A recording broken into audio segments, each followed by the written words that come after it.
Hey you guys, Shaunee Brandon here with this month's YouTube video. Listen, we are talking today about being an adult and friendships, making friends and breaking up with friends. Yes. Listen, before I even get into the video today, I have to give all of my disclaimers that I give every time. I am at home in my home office. I live here with 2 children, a husband, and 2 dogs. So sometimes they don't respect the fact that I'm doing something and they come busting in and bothering me. But listen, we're going to get into the topic. Before I do that, I am Shaunee Brandon. If anybody sent you the link, maybe you stumbled on the video some kind of way. I am a wife, I'm a mother, I'm a sister, I'm a minister, I'm a business owner. And this channel is an extension of my blog, prayersandpunchlines.com, ShauneeBrandon.com. I am a blogger. I am an author.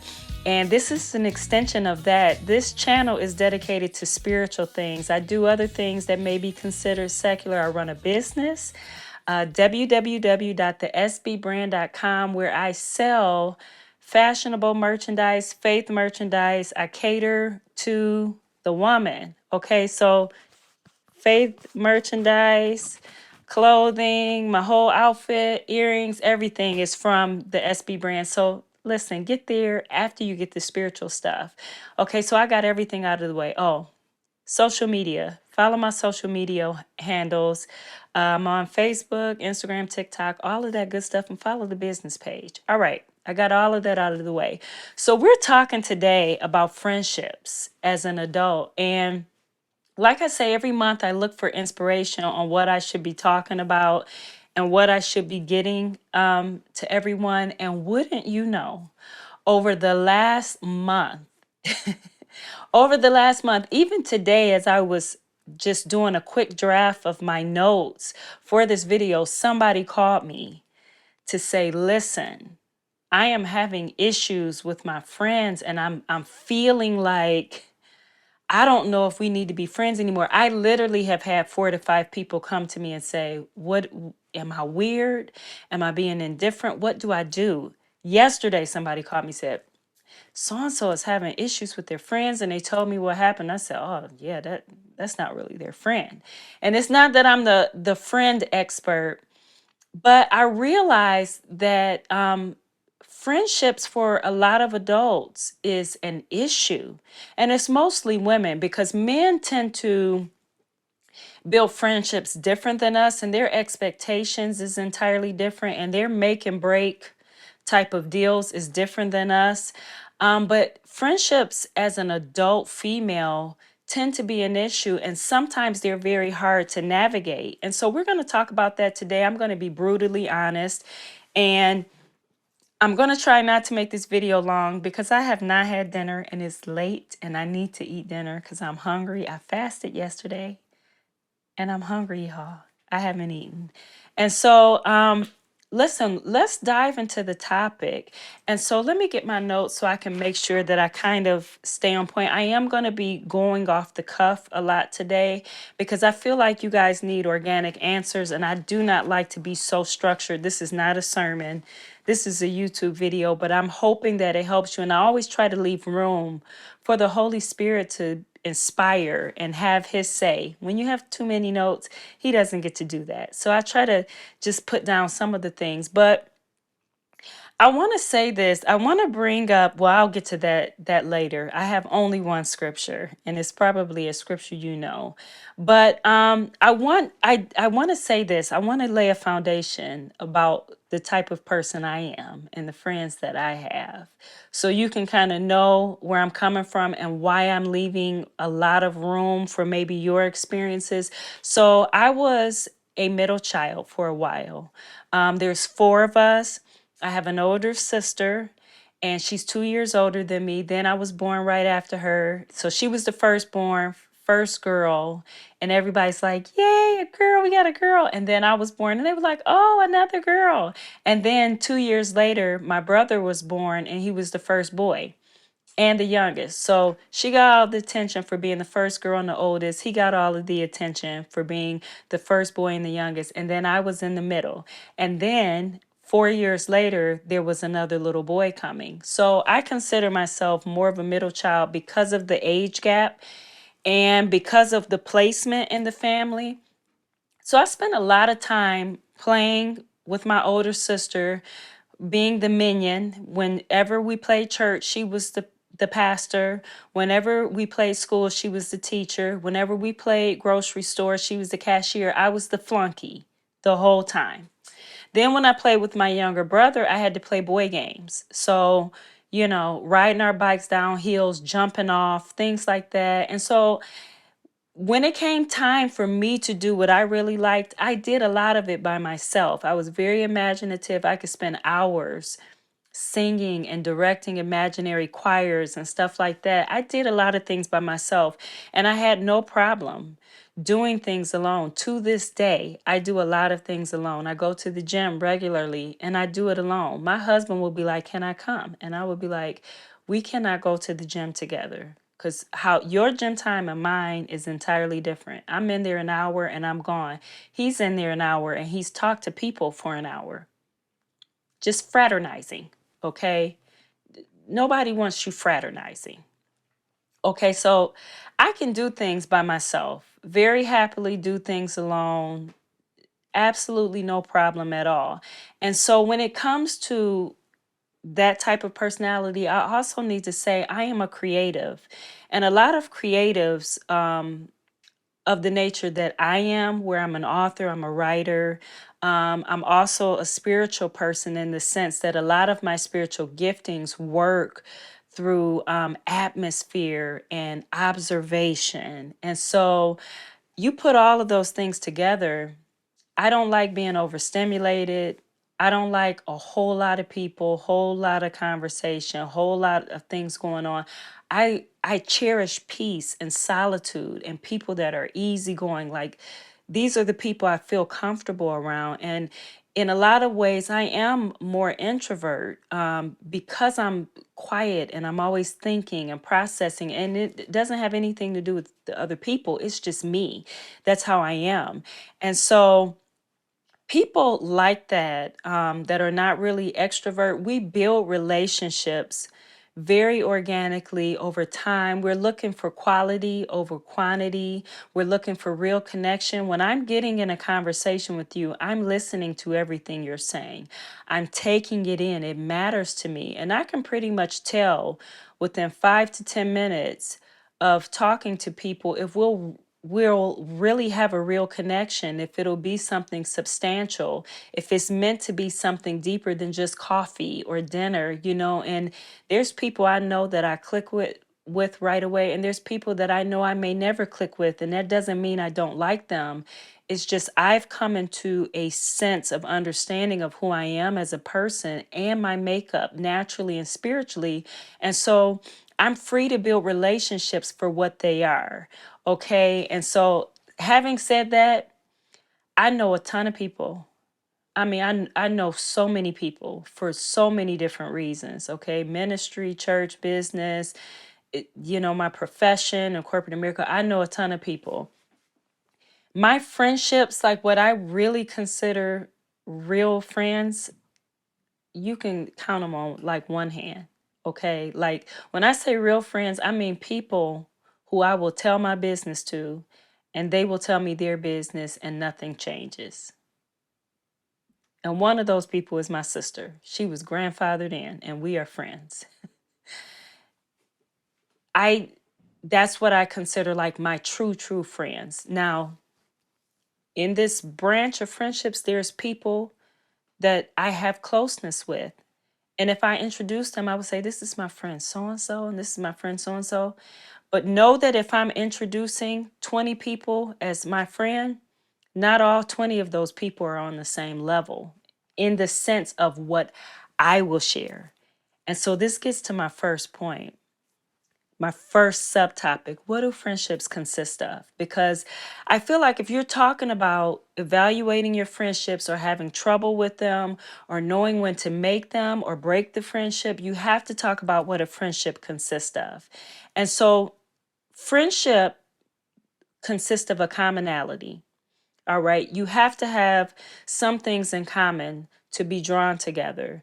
I have never seen people that are entirely and completely different altogether be friends. There's something that you have in common that usually piques the interest or makes you feel like you can bond or kind of be close. And so there is commonality. That's on the surface. Then getting deeper. And when I say friendships, I'm not talking about deep, deep friendships or surface friendships. I'm talking about all of them. All of the friendships. They consist of core values. Okay? Your core values, meaning at your core, what you value, what matters to you, what seems important, what makes you sacrifice, what makes you get up in the morning and go to sleep at night. What is a matter of your heart? What concerns you? Your core values are the things that you will not compromise. They're not always the same as morals. They're just the things that matter to you that you find value in. It could be, listen, I find value in people that have money. Now that's not a moral thing, but that's a value. It's a core value. It's a thing that drives you, that pushes you. And so usually friendships consist of core values that you may have in common or that you respect. The third thing that a friendship consists of is trust and vulnerability. And this thing right here, not commonality and not core values, but trust and vulnerability is usually the dividing line on how you decide the nature of your friendship. Because remember, you can know 500 people and you may introduce all 500 of them as this is my friend, but not everybody in that 500 is somebody that you have trust and vulnerability with. And you can have trust and vulnerability with these people on different levels. And so usually the trust and vulnerability thing is where we start to figure out if a person is really our friend, if we're really their friend, and if the relationship needs to be redefined. Now, let me say this. My friends that I consider, remember I said you can count them on these 5 fingers. Each one of them, I have commonality, core values, and trust and vulnerability with them. When I say these are my friends, they know my business. I know their business, and nobody else knows my business or their business. I can tell them the best and the worst, and nothing changes. They get to see this polished person, and they get to see the raggedy person that is not at all put together. Okay, they are privy to real business. These are your friendships, and these are people that do not change and switch up on you because of any of those things. And so the trust and vulnerability factor is what builds a quality relationship and can change a relationship from something surface to something that's really deep. Okay, and so I want to get into the topic of things that affect these friendships. I brought up the things that I feel like relationships and friendships consist of, but I want to say this. You notice one of the things that I did not say was time. And I'm going to get into that, but I want you to put a pin there. You notice I did not say anything about time. I didn't say one word about a friendship consisting of time. These are the things that affect your friendships. Like I want to say the people that have called me over the last month, they're all making the same comments. I don't know if we're friends anymore. I don't know if I want to be their friends anymore. You know, I'm starting to realize they get on my nerves now, or they've changed on me. They've stopped talking to me. They don't want to have anything to do with me. Like, it's weird now. It's awkward. These are the things they're saying. And so here are the things these are the things that affect your friendships. And forgive me if I seem like I'm stumbling a little bit, but I want to make sure that I'm listening and kind of following my inner voice that is leading this conversation, and also leaving room for the Holy Spirit to kind of highlight some things that may need to be seen. But I want to say this. Any of your friendships that make it beyond age 25 to 30 is likely to stay. They're likely to stay. Now, you may be saying, no, I fell out with them at 35 and 40. I'm going to explain, okay? Any friendship made before age 25 to 30 may not make it. And I want to say this. Sometimes we think that the breakdowns of our friendships and our relationships or the changing in them is because of another person. They changed, they did this or that. But I found even more than that, it's usually because of us. Sometimes we've changed, or we're the one to grow, or maybe they've changed, or they're the one to grow. Something happens to a person when they reach age 25 where the part of your brain that fully develops, that's responsible for taking in all information and making a sound decision, it's developed at age 25. So a lot of times the way you think, the way you process, the moves you make, they change after age 25 because you've caught up to a level of development where you're now able to take things in and assess them. Okay? Also, 30 is a milestone year, 40 is a milestone year, 50 is a milestone year. You start to become more wise, and with more wisdom, there's less tolerance of certain things, but more tolerance of other things. Your understanding starts to make you more forgiving and more tolerant of certain things. These friendships we make early on in life, a lot of times we make them without a lot of the maturity and development that's necessary. So when you start to develop and when you start to grow, some of these relationships and overall a lot of your decisions just do not make it. And this comes to my first point about things that affect friendships, life transitions. Number one, life transitions will show your friendships to be exactly what they are, whether they're solid or whether they were fluff or whether they were something else. And sometimes it's not even that it's this big revealer of what they are. Sometimes the friendships were meant to serve a certain purpose in a certain season of your life. Thank you, Holy Spirit, because that wasn't in my notes. I'm glad I always leave room for him. Sometimes, and please, because I'm gonna get to the part about how you break friendships if they need to be broken, okay, or redefine them if they need to be broken. But you have to understand some relationships and some friendships were meant to serve great purposes for some seasons, but not necessarily others. And just because they aren't the same for every last single season you're in does not mean you're no longer friends. And I also think this is where a lot of us get weird and think something is wrong and she changed. No, the season changed, honey. Life changed. So their role changed. And if you are a person that lives on purpose and live led by the Holy Spirit, you will find that some of these relationships serve different purposes in different seasons. Some people that you have on the back burner as a friend in passing may become the person to intercede or be there for you in your time of need. And so when you have this closed-minded view that's very narrow, that all your friends have to be like this and a friend is this and a friend is that, you will miss out on the fact that we all serve certain purposes for one another in different areas of our life. Some trials that I walked through, one friend carried me while the other one did nothing because that was the purpose of the relationship in that season. And so life transitions will bring out the nature of a friendship, getting married, having children, deaths in the family, deaths in your life, a loss of job, a change of state where maybe you move out of state. Listen, these things will reveal the nature of your friendships. And you'll start to see if you have the capacity or maybe if they have the capacity to transition with you. And if they do not, that doesn't mean that they're no longer your friend. It just may mean that you need to redefine it, or maybe there's some growth that's necessary. And I want to say this, and if you do not hear anything else I say, please hear this.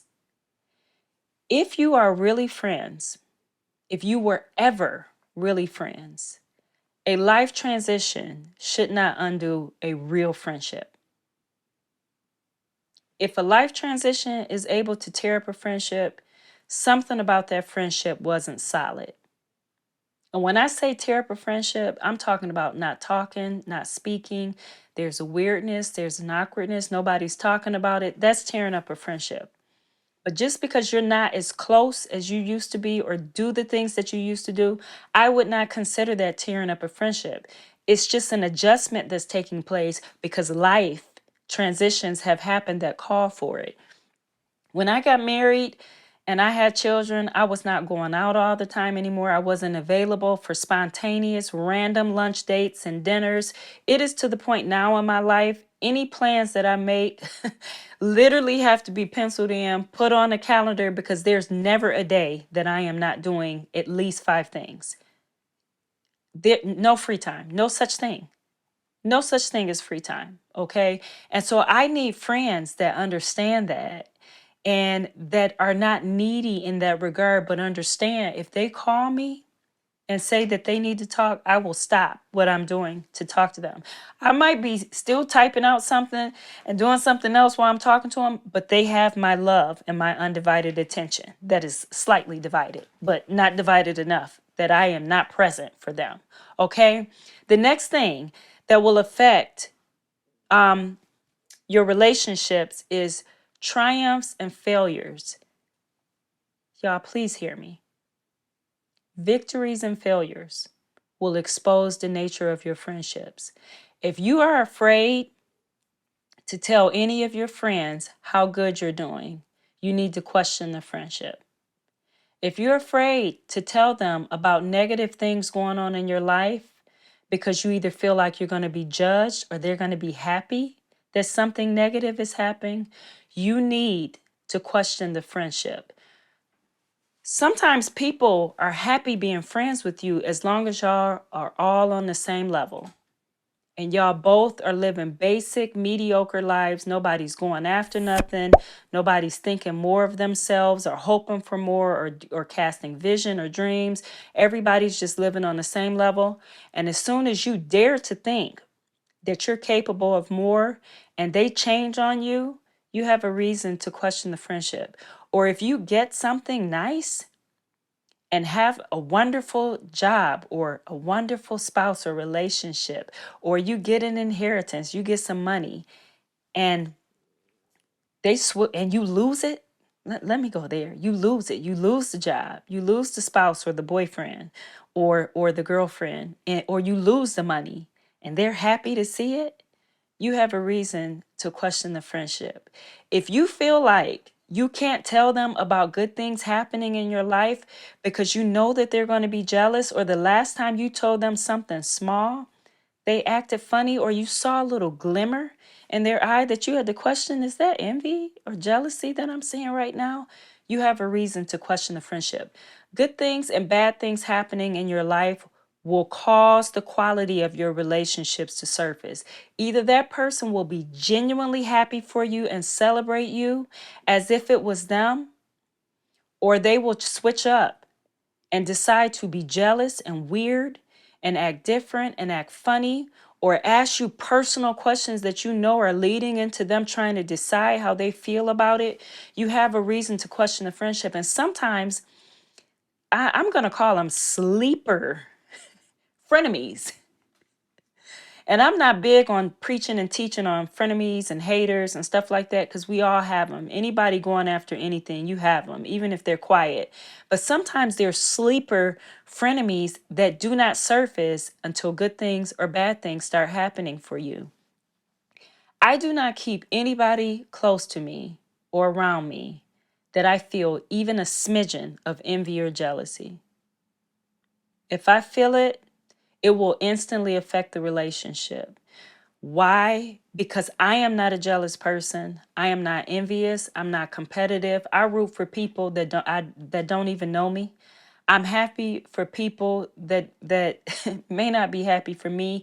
It is my nature. I talk about it all the time. I talk about it in the book I wrote, High Insecurity, By Insecurity. I talk about it with people, how God delivered me from like major insecurities. And with those insecurities came jealousy, envy, competition, because I didn't know who I was. And when you don't know who you are, you gravitate to things that make you feel like you're somebody. And sometimes that means being jealous of other people and tearing them down.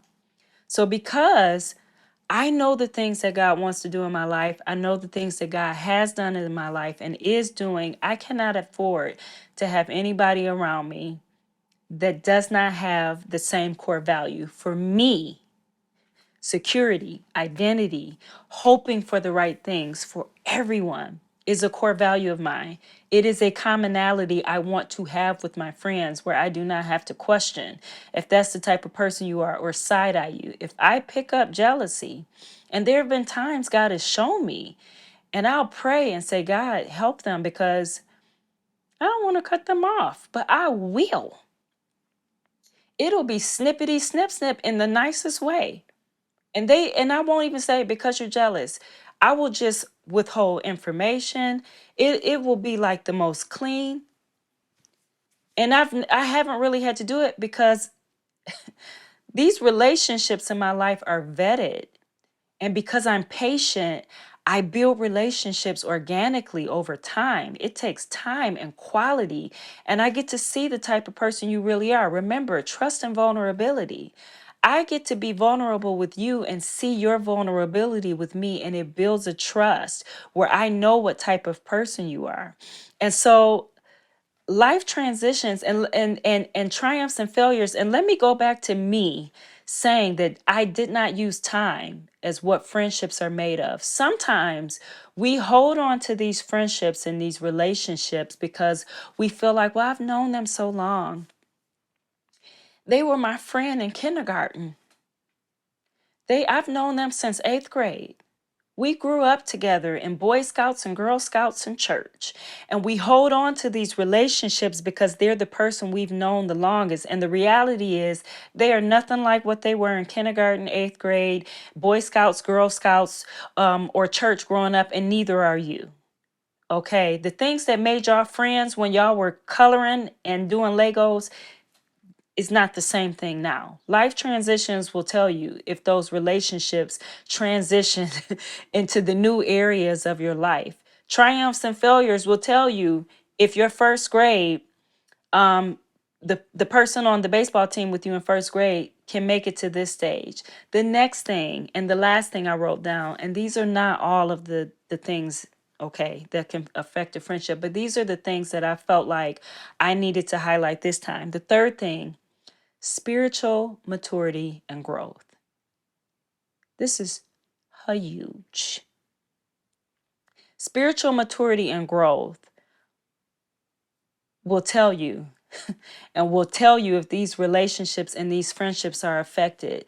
When you start to grow spiritually, and when God starts to deal with you and change you as a person, your tolerance changes because he's developing fruit in your life. And this fruit becomes a filter and a check in relationships. People you used to be able to sit down and gossip with for hours, you can't stomach it anymore. Why? Because the fruit of the Spirit is being developed.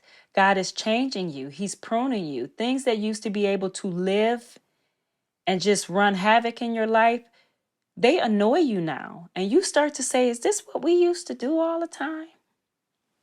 Is this how we were?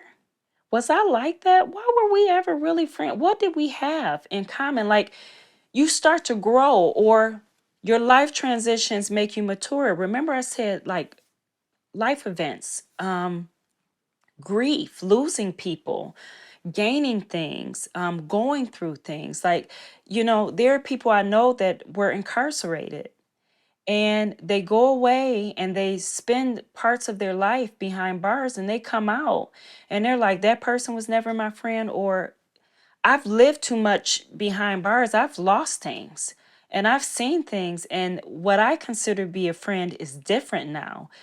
Growing and maturing, excuse me, is a sure enough way for you to be able to see your friendships and your relationships. This is partly why I said relationships and friendships before age 25 to 30 may not make it. Relationships and friendships that you build after 25 to 30 usually become more substantial because by that time you've grown or you've matured. And as a believer, you've come into some real relationship with God, or should have, where you start to see what a real friendship is, what your needs are, what you're able to contribute to relationships and what you aren't. And so this brings us to the point of what happens when you start to see that some of these friendships can't live in your new reality. What starts to happen when you start to really see through your life transitions, through life events, through triumphs and failures, spiritual growth and maturity? What happens when you start to see that these friendships have to be redefined? What happens when they start to say you're acting funny, or you're saying you're acting funny, or it doesn't feel the same anymore? How do you have these conversations? Now, let me say, in some cases, the change happens naturally. It just starts to happen naturally. But in some instances, you literally have to have a conversation. And unfortunately, if you're the only one to grow and change in your circle of friends, this may be the thing that leaves you without friends. And this is where a lot of people end up, where they're saying, I need new friends. I don't have any friends. And what usually happens is, if they've outgrown these relationships that were not serving them, or that were very surface, or maybe you're the person that says, I've been thrown away. My friend has grown now, and they don't have time for me, or their life has changed and they just don't have time, or they're the one acting weird and awkward. And maybe you're without good friendships and you're trying to build new ones. Let me first say this: if you sense that there's awkwardness or change with somebody that you once considered a friend, a conversation is necessary. I do not agree with ghosting people that you were once a friend with. That is very immature.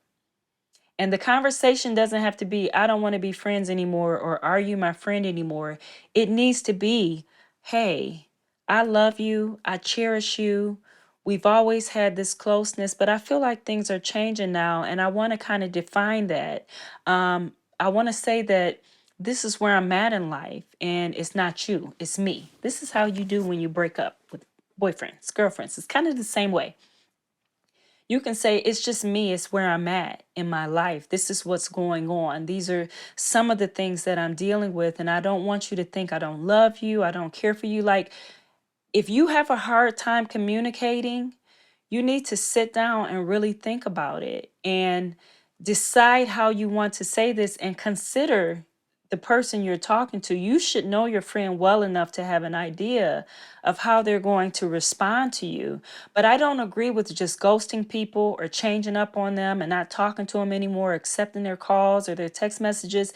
There needs to be a conversation. How you handle the changing in a friendship, the makeups, the breakups, all of that stuff says a lot about you. And so it can't just be, well, they've changed and the type of person they are. You have to consider what type of person that you are as well. And if you're the type of person who says, well, as a result of my growth and my maturity and my changing, I now have no friends. All of my friends, I either don't want to be their friend anymore, or they don't want to be mine, or everything has changed so much, it's just not the same, and we don't enjoy one another's company. And you may be saying, I really want friends. Let me tell you something.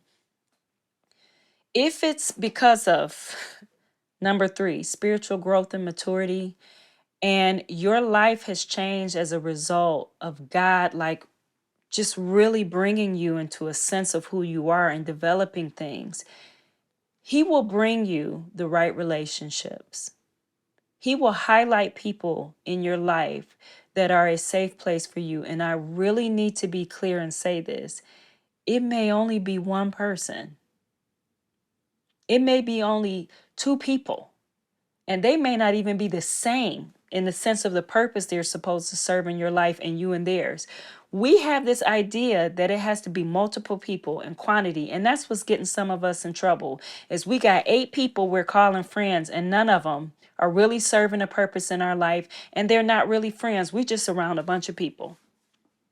And there's nothing wrong with being around a bunch of people, as long as they are not taking the place of what a friend is. As long as you have in common with them commonality, core values, trust, and vulnerability. If these things are not in place, these are just people you're around. And they're taking up not just physical space, but they're taking up emotional and spiritual space in your life. Friendships are an investment of your time, of your heart, your emotion, and sometimes your resources. Sometimes your friends fall on hard times. And if you have it, it is good to be there for them or to have the same expectation of them. If you're around 10 people, that's what you're calling your friendships and your relationships, you're not able to serve them in the way that you should, or them serve you in the way that they should. And so sometimes it means coming all the way down to ground zero, where you go from 10 to 12 people to now one solid relationship. And even that one solid relationship is not somebody you're hanging out with or talking to every day. My friends that are really my friends, I'm in contact with them all the time, but it's like we talk on the phone, we may text, but it could just be sending each other memes. And I don't do that with everybody, but I do it with them. And we're in contact all the time. But I can't have friends that want me perched up on the phone every day, all day. I don't have that investment of my time available. I can't have friends that's mad that I can't see them every week because I don't have that type of time available. One of my core values is maximizing my time. I need friends that's a core value for them. I need them to be busy too, so that they're not sitting around mad that we're not hanging out all the time. You have to get in your head that it may be one relationship that God sends that is the relationship for your life. Jonathan and David, they were buckaroos and pals. That was the relationship that God sent to David at a time he needed it while he was in transition, fighting for his life. Okay? Having all these multiple friends, 50 and 20 million friends. I want to read this before I go. And I want you to write this down or take note of it. Proverbs 18 and 24. And I feel like this verse has just really been misquoted multiple times, especially if you're reading it in the King James, where it says that he who wants friends must first show himself friendly. Okay, people say that, but it really says this. It says this in the NASB and it says it in the NIV. A person of too many friends comes to ruin, but there is a friend who sticks closer than a brother. Listen, it said the person of too many friends comes to ruin, but there is a friend who sticks closer than a brother. What is Solomon saying? You done called everybody your friend. Shay Shay your friend, Ray Ray your friend, Baby your friend, Man your friend. The person you went to kindergarten with is your friend. I'm going to stay on kindergarten because we be like, I've known them since kindergarten. Yep. We hold on to people out of time and nostalgia that we're failing to admit it's just not the same. It's not the same anymore. It's not serving the same purpose. And let me be clear. I do have friends that I've literally known since I was born. People I've grown up with in church, people I've known my whole life, and we're really friends. They have made every life transition with me. I can look at them in their life transitions and say they're still solid. There's still a trust and vulnerability. I can tell them my secrets and it's not going to go anywhere. I know what type of person they are. And let me say this, sometimes knowing what type of person they are means knowing their flaws, like knowing their dirt. And the fact that they will still show you their dirt and be honest about their dirt, and you know it, and you know they're not hiding nothing from me. I don't have to worry about what they're going to say when I'm not around. Like sometimes this means knowing their weaknesses as well, not just all of these good things about them. And your friends have weaknesses.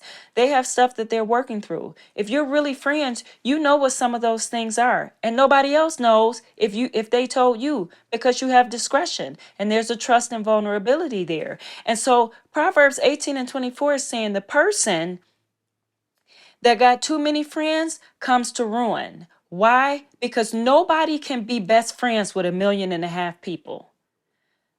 If I hear 5 people saying this is my best friend, I'm going to question what that relationship is built on. Sometimes it's built on the most surface things. And I do not really believe that you can truly be best friends and close friends without the test of time and without life events happening, meaning death, the loss of things, or sometimes sickness, or sometimes difficulty, or sometimes seeing how that person supports you and has your back when you go through something, or you see them hurting and going through something, and something rises up in you where you say, oh, no, no, not on my watch.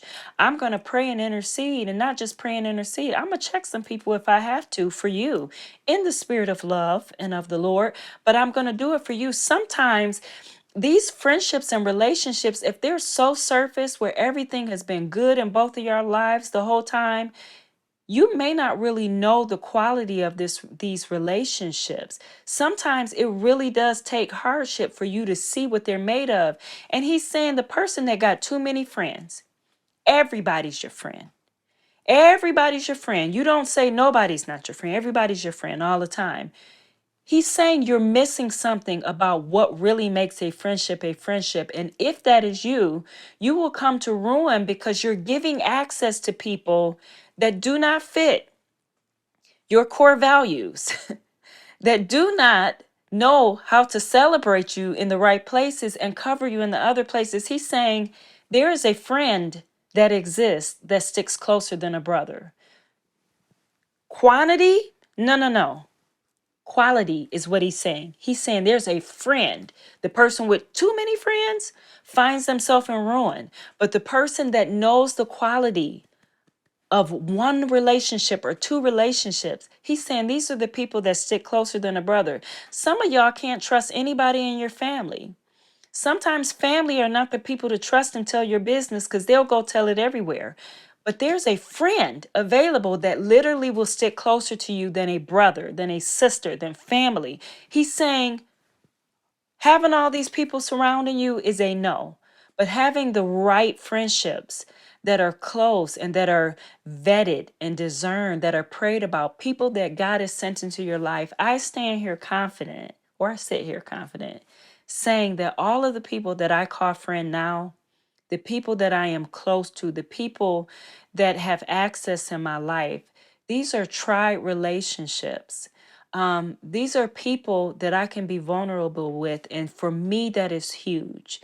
Vulnerability and loyalty is a core value for me. And when I say loyalty, that does not mean you agree with everything I say and do.